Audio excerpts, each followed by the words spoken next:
Welcome to Self-Funded. I'm your host, Chrissie Francona. 10 years ago, starting a business around yourself was something reserved for celebrities. Today, professionals everywhere are breaking away from the 9-to-5 and building businesses around their own experience and expertise.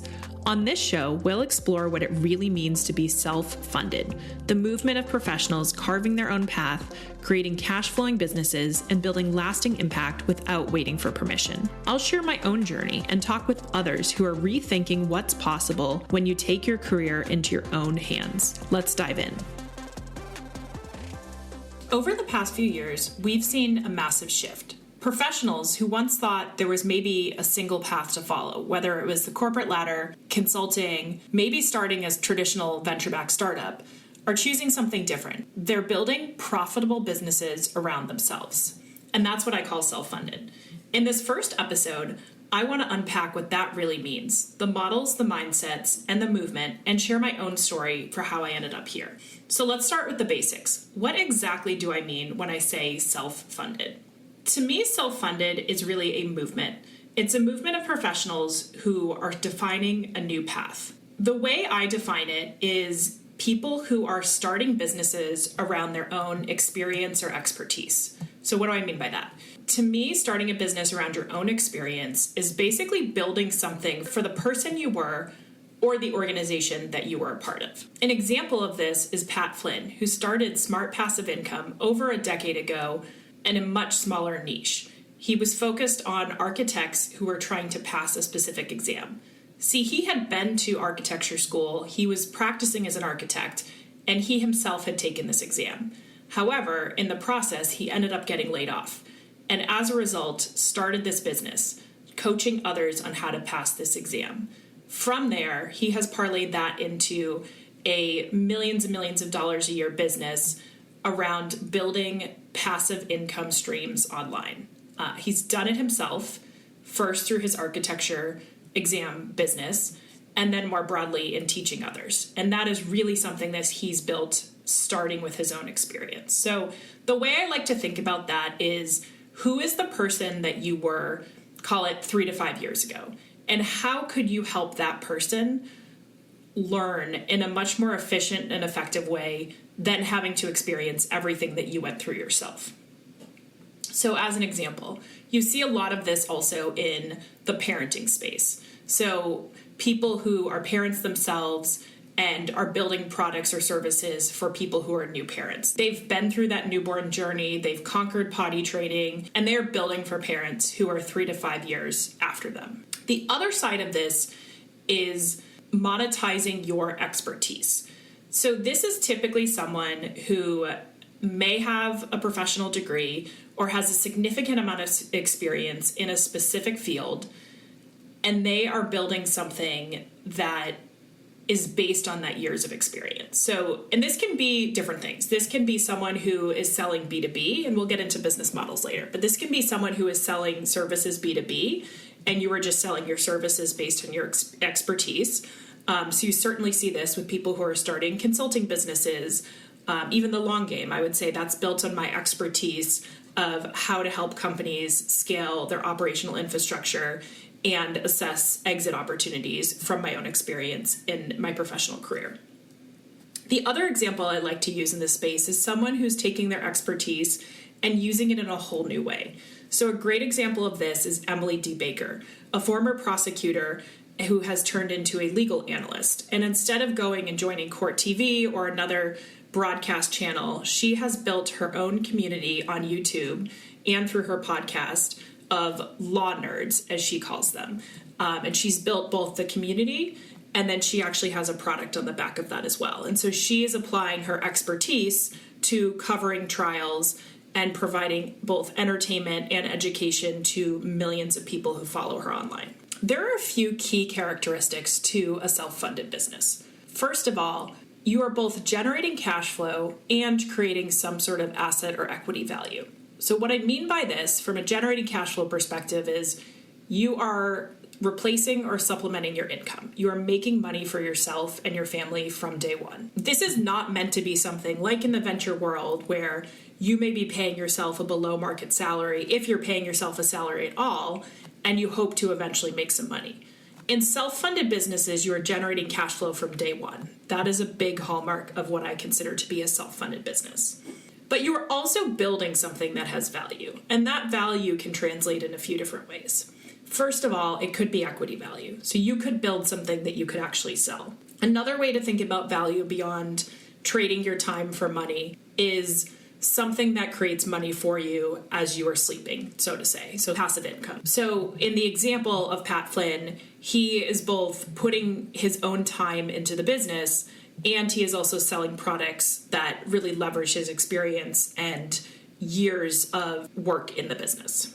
One of the other key characteristics of a self-funded business, and this is why I've called them self-funded, is it starts with you as the product. So when you are starting out, you are often trading your time for money. It is not necessarily efficient, and it is definitely not scalable, but you start out in some way trading your time for money. So for instance, if you are a coach or a consultant, you are often working one-on-one with clients, potentially charging hourly, and then at some point you are figuring out how to get more leverage out of your time, monetizing your skill set in a different way. If you are simply continuing to trade your time for money, which there is absolutely nothing wrong with, to me that is not a self-funded business.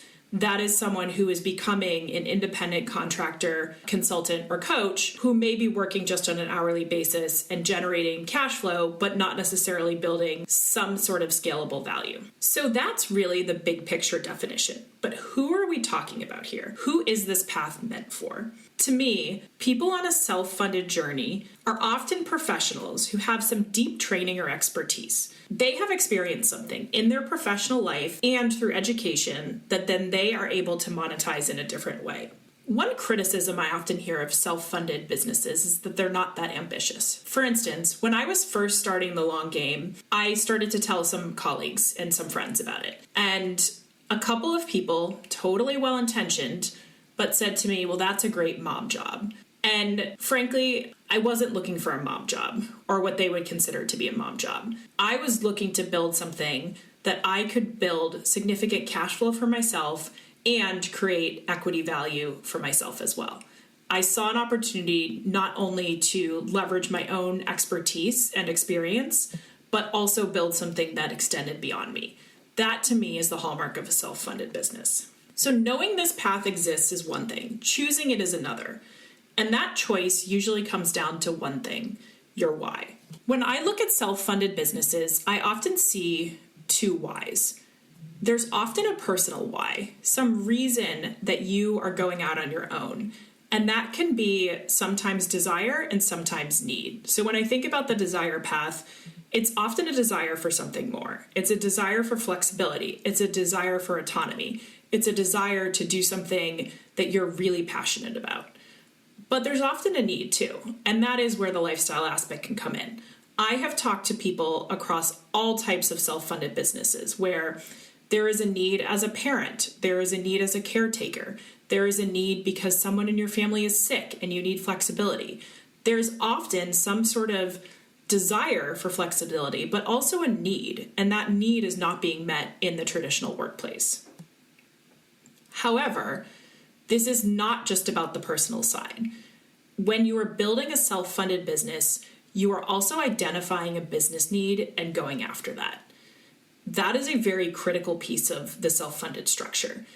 If you are simply going after your own personal need or desire, I do think that often becomes more of a 1099, someone who cannot work full-time, and so they are taking contracted projects as a means to pay the bills.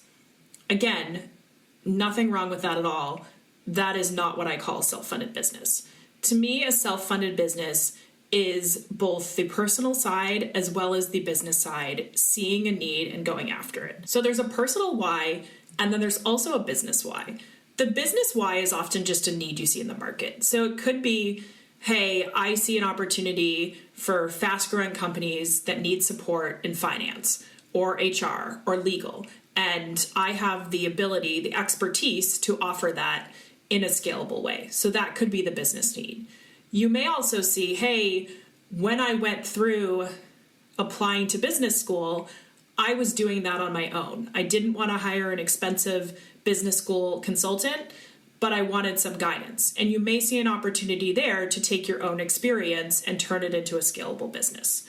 So there's always a personal why in starting a self-funded business, because that is really what's going to get you off the bench and get you in this game. But there's also a business why. Again, this is not just leaving your full-time job and taking on projects as a part-time worker, but instead building a business beyond yourself. Once you've uncovered your why, both on the personal side and the business side, the next question becomes, what does this actually look like in practice? What are the business models that people are building? So from a business model perspective, there are multiple ways to approach a self-funded business. I'm going to go through a few of the business models, and I will say that many of the self-funded businesses I've seen are actually a mix of a couple of these, or may start as one and pivot into another. So the models I'm going to go through are consulting, coaching, content, and platform. Consulting and coaching sometimes get confused, especially in an earlier stage company. What I like to call big consulting, so Bain, BCG, McKinsey, EY, all of those companies, there is a very specific model where you have a team that's spun up, you are solving a business problem, you are advising an executive team, but you are often taking on the work of that team. So as an example, a company might be going through M&A activity, and as a consultant, whether you're at a big consulting firm or you're building your own shop, a consultant may come in and own that project day to day. You would become an attachment to a team, you would leverage the resources internally, but you would largely be driving it. That's one form of consulting. Another form of consulting, and this tends to be thought of as more of the traditional strategy consulting, is where you are creating a recommendation, a deck, a report. So this is often where consultants get a bad rap, where you are creating something that lives on a shelf. You're creating a report that is not actually being put into action necessarily.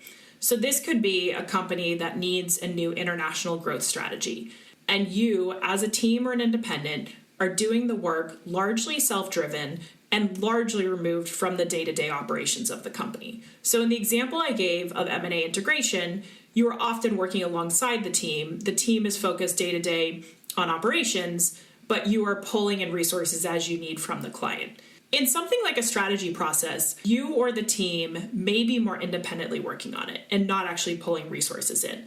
And this is often why it gets the rap of it's just going to sit on a shelf. What I often see in self-funded businesses is a much more intentional, outcome-focused approach on consulting.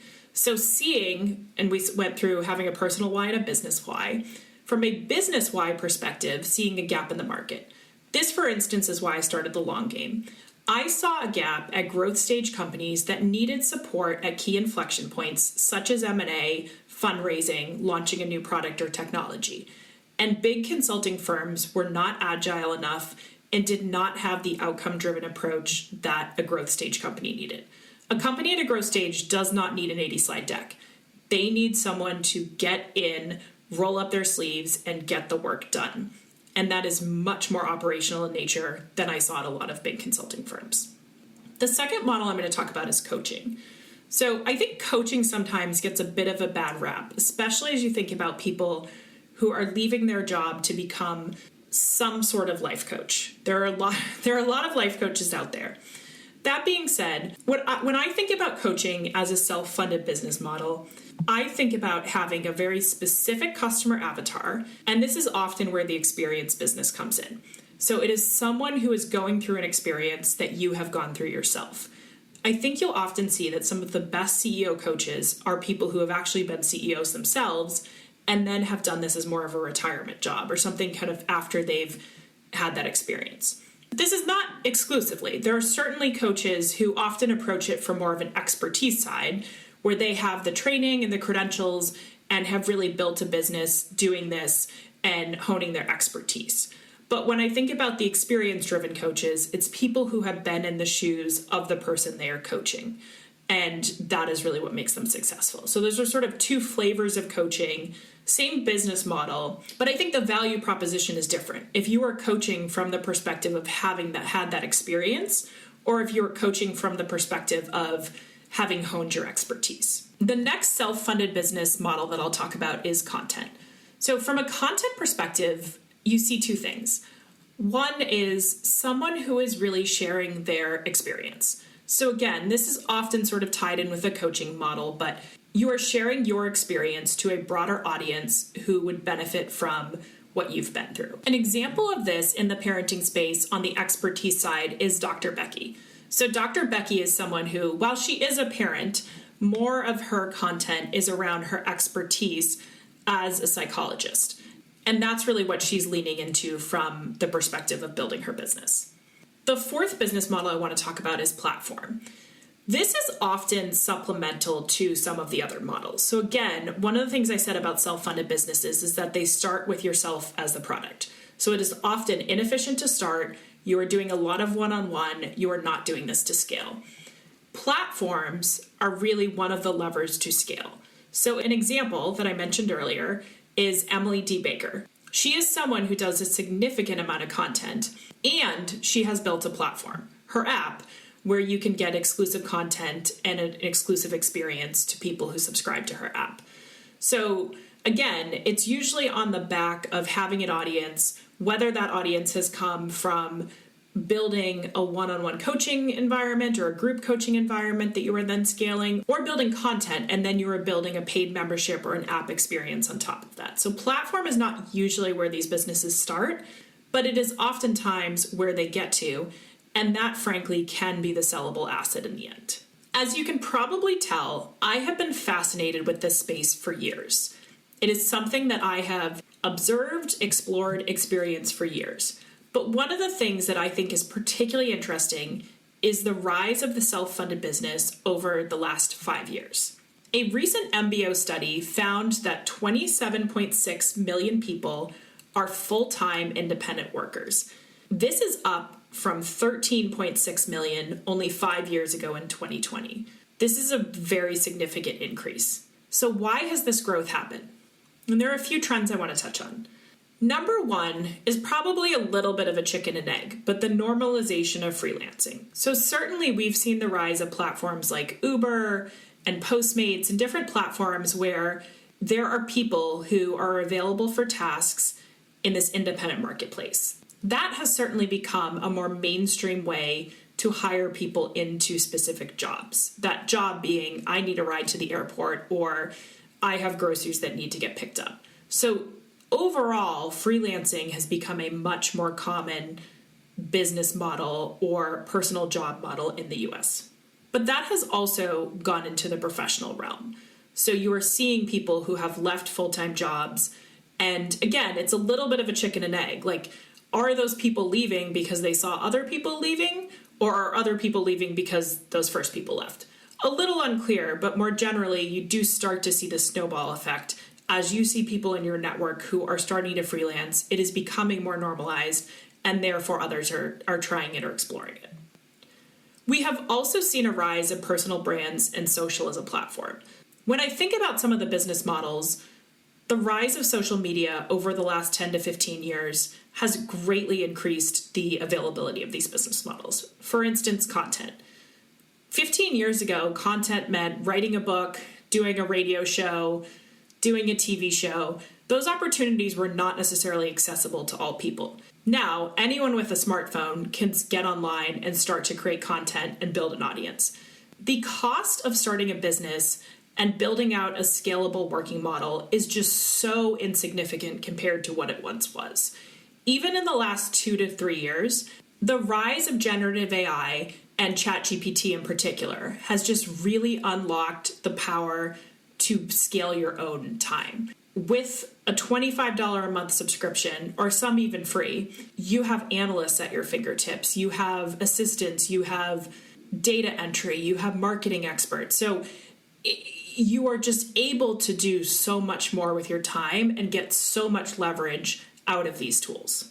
The last trend, and I think this is why in particular we see the rise in the last 5 years, is COVID and the post-COVID work cultural shifts. So through COVID, I think we experienced significant whiplash when it came to the employer-employee experience. What started out as a very employee-friendly culture in 2020, 2021, really started to turn to more of an employer-friendly culture in 2022, 2023. And then the last 2 years, that has been greatly accelerated by generative AI. Just headline after headline of people being laid off because AI is going to take their jobs. I think we are in some sort of an AI bubble. I think over time, this is going to level out, and you are going to start to see that people who know how to use AI are the ones who have the jobs, not necessarily AI taking individuals' jobs. But for now, I think we are very much still in that news cycle of AI is taking jobs. And I do think during COVID, there was significant overhiring. So you are seeing a bit of a pullback from that job market. But that being said, I think the experience of that whiplash from being very employee friendly to very employer friendly has just created a frustration and a fatigue in the workforce. And I think you're just starting to see people realize that taking a bet on yourself is not actually as risky as betting on a company to take care of you over the long run. So if you're listening and wondering, where do I even start? Let's get practical. I've started the Self-Funded Podcast to be your guide on this journey.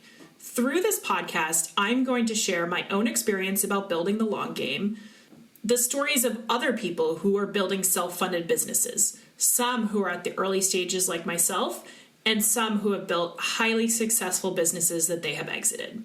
And I'm going to be sharing the stories of founders and executives who are building what I would call enablers for the self-funded economy. So think platforms to find work, tools to use, and other services that will help you get started on your self-funded journey.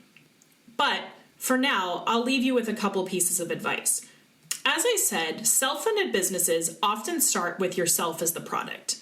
You are offering a service in a highly unscalable way, which you will then figure out how to scale yourself out of. And the mistake that I see people make is that they are not specific enough. So someone may have fantastic professional training, but be somewhat of a generalist and really struggle to figure out where the market fit is. So my recommendation, if you are in this position, is to start with either your network or a niche.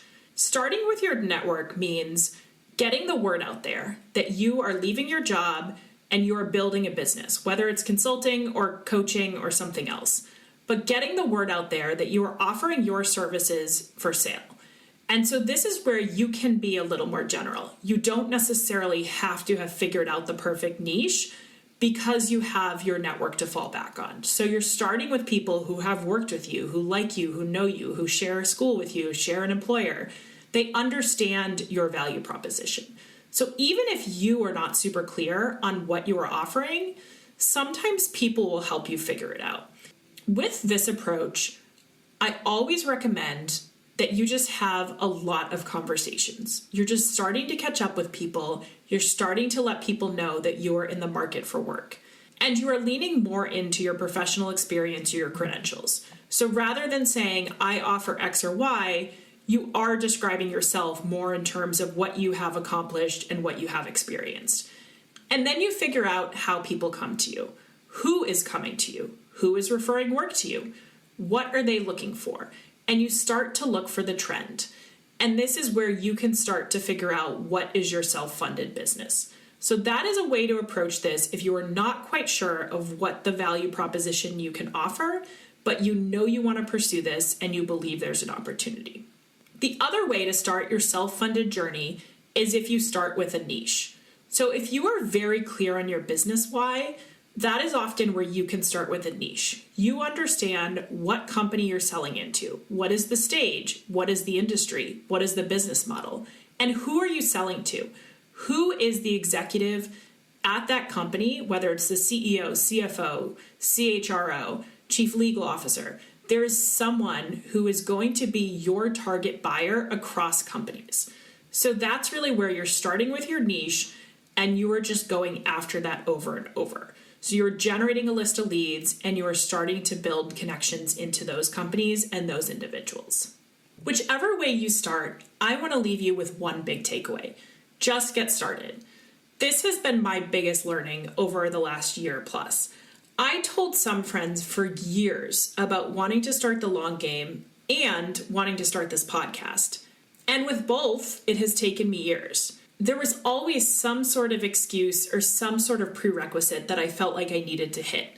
And in reality, it was just me blocking myself. It doesn't need to be perfect. You just have to take that first step. Putting yourself out there is hard, but I promise you that if you do it, you will be so pleasantly surprised at what comes back to you. I know I have myself, and I continue to be every day. Thank you so much for joining me for this first solo episode of Self-Funded.